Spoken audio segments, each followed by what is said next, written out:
ये हैं संगीन आरोपों में उम्र कैद की सजा काट रहे रॉकस्टार गुरु राम रहीम। तो इन्हें तो आप पहचानते ही होंगे। एक समय पर ये औरतों को गंदे आदमियों से दूर रहने की सलाह दिया करते थे। नाम है इनका आसाराम बापू।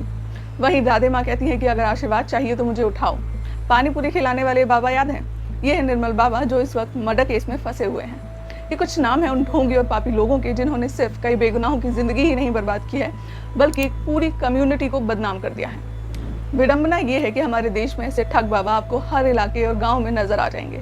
इनमें से एक तो बिग बॉस पर भी आया था। साल 2022 में एक डॉक्यूमेंट्री आई जिसका नाम था my daughter joined a cult, जिसमें एक ऐसे ही गॉडमैन के बारे में बताया गया है। इस ढोंगी बाबा को आप आसाराम और राम रहीम का पापा भी कह सकते हैं। तो चलिए जानते हैं परमहंस नित्यानंद स्वामी के काली करतूतों वाली काली जिंदगी के बारे में। इस कहानी की शुरुआत होती है जब तमिलनाडु के तिरुवन्नामलाई में अरुणाचलम और लोक नायकी के घर जन्म होता है अरुणाचलम राजेश करम का। बचपन से ही राजेश करम स्पिरिचुअलिटी की ओर जाने लगे थे और उसकी वजह थी वो लोग जिनकी संगति में वो रहा करते थे। यहाँ बचपन से मतलब है जब वो मात्र 3 साल के थे तब से। योगीराज योगानंदपुरी नाम के एक साधु थे जो उनके गांव में रहा करते थे। उन्होंने राजेश करम को अपना शिष्य बना लिया क्योंकि योगीनंद को पता था कि उनका ये शिष्य भविष्य में कुछ बड़ा जरूर करेगा। उन्होंने शायद ही कभी सोचा होगा कि उनका शिष्य भविष्य में भोगी, भगोड़ा और कातिल बन जाएगा। फॉर्मली एक भक्त बनकर राजेश करम स्पिरिचुअलिटी में और ज्यादा लीन हो गए। राजेश करम बताता था कि 12 साल की उम्र में उन्होंने अपने अंदर की स्पिरिचुअल पावर को समझा। उसे अपने अंदर कुछ नई शक्तियां महसूस हुई। जैसे जैसे वो बड़े होते गए उनके एनलाइटनमेंट के एपिसोड्स भी और ज्यादा फ्रीक्वेंट होने लग गए और 17 साल की उम्र में जब उनके गुरु की मौत हो गई तब उन्हें दर दर भटकना पड़ा।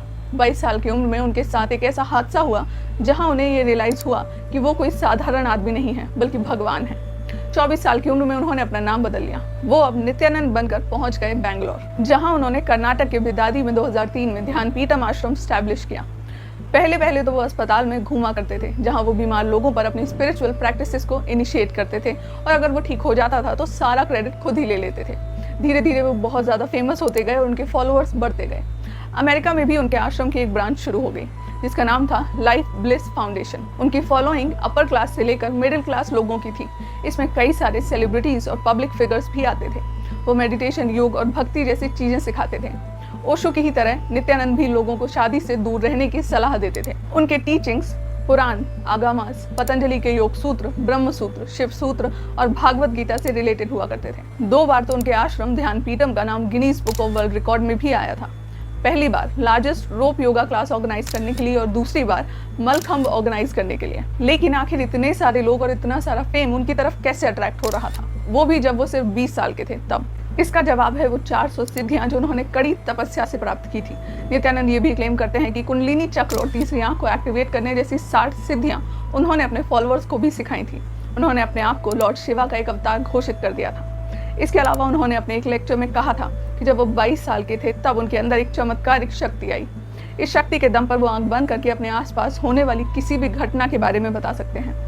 यही वो अपने फॉलोअर्स को भी प्रॉमिस किया करते थे कि तीसरी आंख खुलने के बाद वो दीवार के आर पार भी देख पाएंगे कि क्या हो रहा है। नित्यानंद ने ये भी क्लेम किया था कि उन्होंने अपनी सिद्धियों के दम पर 82 नेत्रहीन बच्चों को उनकी आंख की रोशनी वापस लौटाई है। लेकिन उनके इन क्लेम्स को प्रूफ करने के लिए उनके पास कोई भी सबूत नहीं था, यानी वो सिर्फ गप्पे मारा करते थे। नित्यानंद ये भी दावा करता था कि उनके भक्तों के पास सुपर पावर्स हैं। कुछ भक्त अपनी हाइट बढ़ा सकते हैं तो कुछ भक्त के पास सुपरमैन जैसा एक्सरे विजन है। इस वीडियो में तो उन्होंने आइंस्टीन के E=mc² की थ्योरी को गलत बताते हुए अपनी नई इक्वेशन तक बना डाली थी। उन्होंने ये भी दावा किया था कि वो एक सॉफ्टवेयर बना सकते हैं जिससे गाय संस्कृत में बात कर सकती है।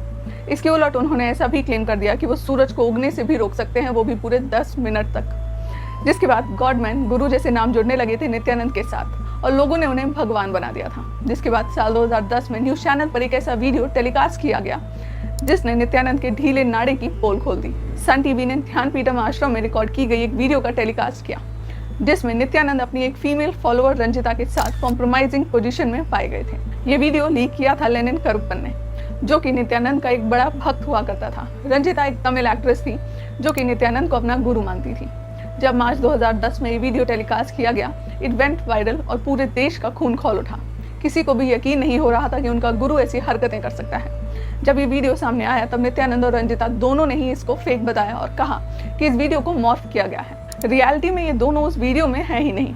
रंजिता का ये कहना था कि वो आश्रम में ही थी लेकिन किसी दूसरे कमरे में फीमेल फॉलोअर्स के साथ में, और नित्यानंद ने कहा कि कोई उनकी इमेज खराब करने के लिए बड़ी साजिश रच रहा है। फेक वीडियो वायरल करवाकर, जिसके बाद रंजिता ने इन दोनों ऑर्गेनाइजेशंस को लेटर लिखकर कहा कि इस वीडियो को तुरंत हटा दो। जिसके बाद बाहर की दुनिया में भी कई सारे लोग इस आश्रम के ऑथेंटिसिटी पर क्वेश्चन करने लगे। वहीं कुछ लोग नित्यानंद के पोस्टर्स और फोटोज पर चप्पल लटकाने लगे, लेकिन इतना सब होने के बाद भी आश्रम के लोग नित्यानंद पर ही भरोसा कर रहे थे। वो कह रहे थे कि इस वीडियो को फैब्रिकेट किया गया है, इस वीडियो में जो इंसान है वो नित्यानंद है ही नहीं। एक बार नित्यानंद ने कहा था कि वो मनुष्य ही नहीं है। इसी बात का सहारा लेकर उन्होंने कहा कि he was important and can not be involve in such activities. साल 2011 में सीआईडी ने इस मैटर को इन्वेस्टिगेट करने का डिसीजन लिया। What they found was a sexually non disclosure agreement that every follower who stayed at Dhyanapeetham had to sign. और उस अग्रीमेंट में ये लिखा था। पुलिस, मीडिया और आउटसाइडर सभी हैरान थे। सोचिए, आप किसी आश्रम में जाते हैं ये सोचकर कि आपको अपनी स्पिरिचुअल जर्नी को शुरू करना है और मटीरियलिस्टिक दुनिया से आपको डिटैच होना है, लेकिन जब आप वहां जाते हैं तो आपसे वह एक ऐसा अग्रीमेंट साइन करवाते हैं जो कि डेवास्टेटिंग है। मगर नित्यानंद के फॉलोअर श्रद्धा के नाम पर अंधे हो गए थे। उन्होंने नित्यानंद का साथ नहीं छोड़ा। साल 2012 में आरती राव सामने आई, जो कि नित्यानंद की ही एक भक्त हुआ करती थी। आरती ने नित्यानंद पर मल्टीपल टाइम रेप का आरोप लगाया। साथ ही आरती ने यह भी बताया कि जब भी उन्होंने आश्रम में नित्यानंद के खिलाफ आवाज उठाई, उन्हें धमकाया गया, मारा गया। जिसके बाद लेनिन और आरती ने ठाना कि वो नित्यानंद को एक्सपोज करके ही चुप बैठेंगी। दोनों ने मिलकर नित्यानंद के कमरे में एक कैमरा इंस्टॉल कर दिया। यानी अभी तक तो नित्यानंद का सिर्फ एक ही वीडियो वायरल हो रहा था। अब आरती राव के ऐसे आरोपों ने नित्यानंद के खिलाफ बने केस को मजबूत कर दिया था। पुलिस को एक और मौका मिल गया था इस ढोंगी बाबा का पर्दाफाश करने के लिए। नित्यानंद इसके बाद 5 दिन के लिए गायब हो गया, मगर अंत में उसने कर्नाटका के रामनगरा में सरेंडर कर दिया। 2014 में नित्यानंद के आश्रम में संगीता नाम की एक 24 साल की लड़की की डेथ हुई। According to the report, Sangeeta की मौत हार्ट अटैक से हुई थी, मगर संगीता की मां झांसी रानी ने क्लेम किया कि नित्यानंद और उसके साथियों ने संगीता का मर्डर किया है। साथ ही मामले की जांच सीबीआई करे ऐसी मांग उठाई, क्योंकि संगीता को उस आश्रम में नहीं रहना था, but she was forced to live there. और जब झांसी रानी आश्रम से उसको घर लेकर जा रही थी, तभी कुछ लोग उनके पीछे आए और संगीता पर चोरी का इल्जाम लगाकर उसे वापस ले गए। ये आखिरी बार था जब किसी ने संगीता को देखा था। इसके बाद संगीता की बॉडी को जब घर पर लाया गया तो उसका दोबारा पोस्टमार्टम करवाया गया। संगीता के पैरों पर बहुत ज्यादा स्वेलिंग और क्लॉटिंग थी। पोस्टमार्टम की नई रिपोर्ट में पाया गया कि संगीता के सारे इंपॉर्टेंट ऑर्गन्स निकाल दिए गए हैं, जिसके बाद कई सारे इंडिविजुअल्स ने रिपोर्ट किया कि उन्हें आश्रम में जबरदस्ती रखा गया है। थोड़े से भी डिसएग्रीमेंट पर उन्हें बहुत ज्यादा पनिशमेंट दी जाती थी। फॉलोअर्स को अपने फ्रेंड्स और फैमिली से भी पूरी तरह से कट ऑफ कर दिया जाता था, क्योंकि नित्यानंद के अकॉर्डिंग परिवार स्पिरिचुअल जर्नी को बर्बाद कर देता है। 2012 में नित्यानंद ने उनकी सेक्स टेप को फेक करार कर दिया था। साथ ही कहा कि यूएस के 4 एक्सपर्ट्स ने वीडियो को मॉर्फ्ड घोषित कर दिया है। साथ ही उन्होंने वीडियो की कॉपी सीआईडी को भेज दी है जांच के लिए। मगर साल 2017 में सेंट्रल फोरेंसिक लैब ने ये कंफर्म कर दिया कि वो वीडियो मॉर्फ्ड यानी नकली नहीं थी। It was Nityanand and Ranjita in that video. इसी दौरान नित्यानंद ने एक और कहानी बनाई। वो अब कृष्णा की तरह रहने लगा था। वो अब मोरपंख पहनने लगा था। साथ ही अपने सारे फीमेल फॉलोअर्स को वो अपनी गोपियां कहकर बुलाने लगा था। साथ ही आरती राव के सारे इल्जामों को छिपाने के लिए नित्यानंद ने कहा कि वो एक राक्षस है जिसे कंस ने भेजा है मुझे मारने के लिए। नित्यानंद की पीआर और सोशल मीडिया टीम भी काफी स्ट्रांग थी। 2 ऑफ हिज फॉलोअर्स, सारा लैंड्री एंड जॉर्डन लिजार्डा, जिन्हें संभालती थी। सारा ने खुद का भी एक यूट्यूब चैनल बना लिया था, जहां वो अपने आश्रम में बिताए हुए दिनों की रिकॉर्डिंग डाला करती थी। उन्होंने जल्द ही 50,000 सब्सक्राइबर्स गेन कर लिए थे। नित्यानंद की टीम ने अब आरती राव पर मीम बनाना शुरू कर दिया था। Coming to Sarah and Jordan, these two were foreigners who stayed at the Dhyanpeetham ashram wearing kesari clothes, and at one point both of them were sexually abused by Nityanand. नवंबर 2019 में नित्यानंद के खिलाफ kidnapping की complaint register की गई। बैंगलोर के एक couple ने अपने 4 बच्चों के अबडक्शन के लिए नित्यानंद और आश्रम को जिम्मेदार ठहराया।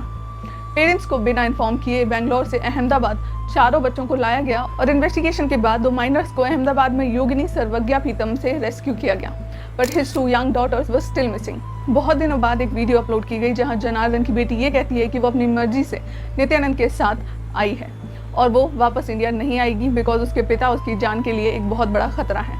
She accused her own father for this whole abduction thing and supported Nithyananda. इतने सारे एलिगेशंस और एक्यूजेशंस से भला कोई कैसे ही बच सकता है? Rape charges, murder allegations, abduction etcetera.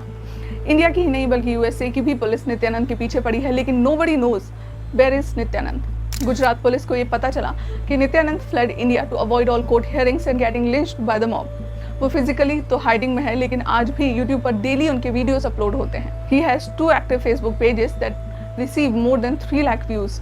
Nityanand की वीडियो से ये पता चला कि उन्होंने एक नया देश बना दिया है and that is called Kailasa, जहाँ गवर्नमेंट से लेकर bank, law and order, currency, सब कुछ इस देश का कैलाशा में एग्जिस्ट करता है। शिव जी के द्वारा बनाए हुए कैलाश का नाम आज एक ऐसे ढोंगी द्वारा बनाए गए देश का नाम से जुड़ चुका है जिसे आज तक कोई नहीं ढूंढ पाया। नित्यानंद, जो नाम पहले एक चमत्कार और एक गॉड के नेम से जोड़ा जाता था, आज वो एक क्रिमिनल और एक भगोड़े का दूसरा नाम है। मगर अब सवाल ये है कि आखिर नित्यानंद जैसे लोगों को भगवान बनाता कौन है? क्या जो भी उसने किया वो अपनी सिद्धियों के दम पर हासिल किया या फिर ये लोगों का अंधविश्वास के दम पर? आपको क्या लगता है कि नित्यानंद जैसे फ्रॉड बाबा क्यों हमारे देश में ही पैदा होते हैं? कमेंट्स में ज़रूर बताएं। साथ ही वीडियो को लाइक और शेयर करना भी ना भूलें। जल्द ही फिर मुलाकात होगी एक नई वीडियो के साथ। तब तक के लिए नमस्कार।